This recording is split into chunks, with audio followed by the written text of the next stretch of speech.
Hi, this is Sarah with the Enrichment Accelerator, and I'm here with Kian Ayat, the Enrichment Coordinator for Silicon Valley International School, K through 5. How many enrichment programs do you have running?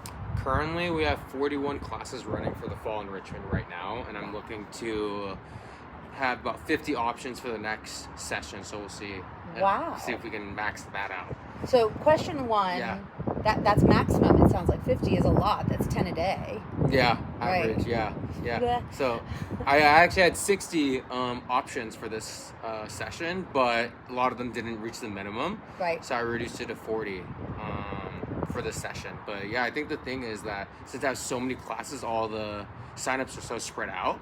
And so to make that a little bit better, I decided to reduce the amount of classes that we offer to hopefully get more consistent enrollments and less drops for our classes. Exactly. And it's a challenge too, right? Because you're trying to keep the teachers consistently in addition to having full classes. Exactly. I'm always reaching out to parents and teachers, seeing what I can do and how I can get their kids to sign up for the classes, long term, not just for like one session.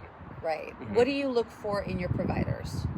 And my providers, like the most important thing is that they truly care, is that they truly care about the work. Sometimes I'll have providers that will come in, and one of them, I remember, it was just sitting down and just telling the kids what to do this, do that. But I want someone standing up with the kids and showing them exactly what they should do. So like full 100% involvement with the kids is always like the number one thing that I look for when it comes to enrichment.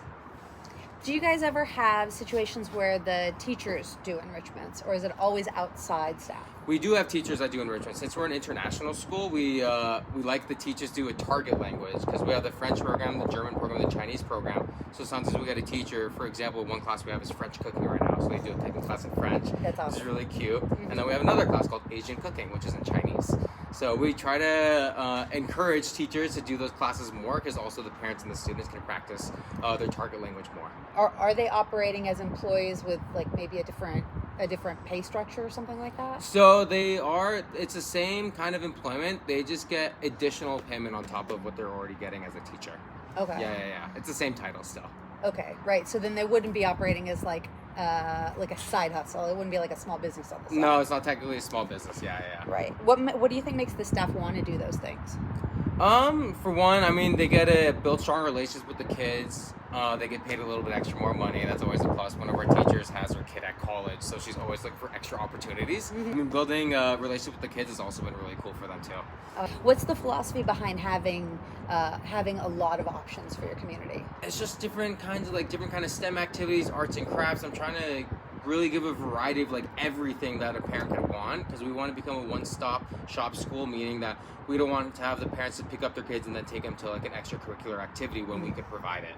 It's less stress for the parents, that our school does. We educate your kids, we got a daycare, we do after school for them. We're trying to provide as much as we can for the parents to make their lives easier too. Okay, so then it's a selling point for enrollment. Exactly. Handy. So what kind of revenue expectations does the school have for the enrichment? Yeah. I mean, what we typically do with all of our vendors, we usually mark up the price a little bit. So that's mostly what we do, but we don't necessarily have a goal. But the most important thing for us, at least from what I've learned internally, is that we just want to write really good enrichment programs. And if we do that, then everything will fall into place later. So when you go out looking, are you looking for things that you have reason to believe your community wants, or things that you think they want?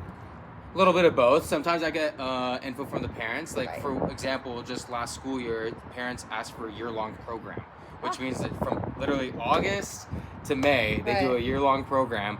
And I offered that. Like, I offered a piano class, I offered a coding class, I offered a science class. And even after all that feedback, I had to drop 3 out of 4 of the class, and I was only able to keep science for a whole year. So it's also kind of like an experiment, Okay, this was Kian Ayat. Thank you so much for talking to me today. Yeah, my pleasure, Sarah. For the Silicon Valley International School.